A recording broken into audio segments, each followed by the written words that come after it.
Et le dernier, design humain. Alors, le design humain, là, c'est complètement différent. C'est pas thérapeutique.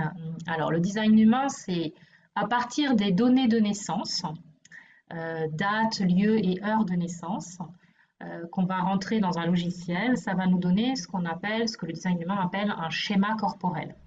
Mhm. Donc, dans ce schéma corporel, il y a beaucoup d'informations qui sont contenues, qui sont spécifiques, en fait, qui donnent une image de qui nous sommes en tant qu'être humain, de là où sont nos talents, nos ressources, et aussi de comment notre mécanique énergétique est faite pour fonctionner de la manière la plus optimale possible. Donc, c'est à la fois les informations qui sont contenues dans notre design humain, elles sont à la fois suffisamment précises pour qu'on puisse vraiment se reconnaître, à se dire ah oui, oui, c'est vraiment moi, ah oui, je fonctionne comme ça, ah oui, je comprends mieux maintenant, et tout en étant quand même pas limitante, ça ne va pas nous figer non plus, parce que c'est des informations qu'il faut après expérimenter. Donc c'est pas un test de personnalité qui nous dit vous êtes comme ci, vous êtes comme ça, et vous ne pouvez pas en sortir, mais c'est plutôt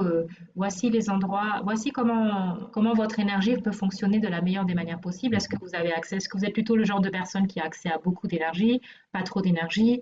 Voici les endroits où vous êtes susceptible d'être conditionné. Voici les endroits où vous allez probablement vivre des expériences qui vont vous permettre d'engranger pas mal de sagesse et d'expérience. Et après, à vous de choisir ce que vous allez faire en fait avec toutes ces informations. Moi, j'ai coutume de dire que je trouve que recevoir une lecture de design humain, ce qui est intéressant, c'est que ça nous permet partiellement, enfin en partie, de répondre à la question qu'est-ce que ça veut dire être moi? Et ça me donne en fait un cadre qui est suffisamment souple Mhm. pour que je puisse me reconnaître dans ce que c'est que être moi. Et je trouve que ça fait gagner du temps en fait, par exemple dans un chemin de connaissance de soi, ça fait gagner quand même beaucoup de temps parce que on nous donne la carte en fait de qui nous sommes et après à nous d'explorer cette carte.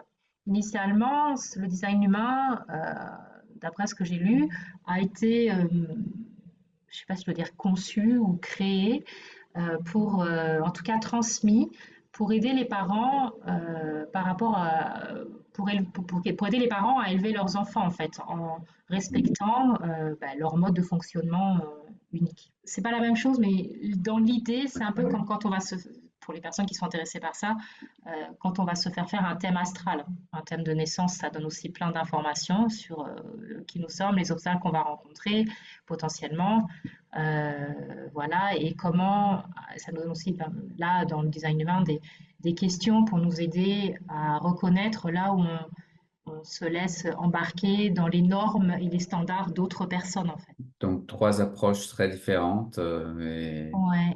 Bon, et alors, qui ça, c'est les parlent. trois approches que je mets en avant. Oui, c'est des approches qui sont différentes. Bon, après, bon, ça fait, comme vous le savez, ça fait longtemps que je travaille. Donc, bon, j'ai plein d'autres outils dans ma besace, mais je dois dire que moi, finalement, je tourne autour de ça depuis longtemps maintenant, c'est justement tout ce travail autour de l'unification, en fait, de sortir des polarités et d'aller vers plus d'unification, et puis aussi de reconnaître qui nous sommes en tant qu'être et d'explorer. Bon, après, c'est une vision personnelle, mais je pense que, évidemment, j'ai pas de preuves, donc c'est juste quelque chose que je porte à l'intérieur de moi, mais je pense que nous sommes des êtres venus faire une expérience sur Terre. Donc, quels sont les outils qui peuvent m'aider à faire cette expérience de la meilleure des manières possibles et avec la forme qui sera la mienne, et que toute vie, en fait, est une création. C'est-à-dire, nous sommes tous, en tant qu'êtres humains, en train de créer une vie qui est la nôtre.